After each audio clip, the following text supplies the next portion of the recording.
আসসালামু আলাইকুম বন্ধুরা, এখন একটা জিনিস দেখাবো। এই মাত্র বিক্রমপুর থেকে আমার বোনের মেয়ে মিম আমার জন্য দেখুন একবারে খাঁটি গরুর দুধ দিয়ে পাটিসাপটা পিঠা বানিয়ে আনলো।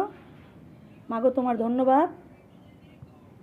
আর আমার বোনের গাছের আম একেবারে গাছের পাকা আম আজকে পেড়ে পাঠাইলো।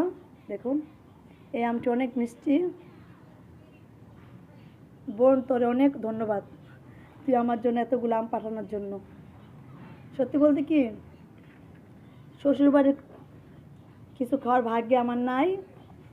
সে দিবে, সে নাই, সে মরে গেছে। আমার শাশুড়ি, সে তো দিবে না। আপনার শাশুড়ি থাকলে একটা কথা ছিল, আপন শাশুড়ি থাকলে হয়তো খেতে পারতাম।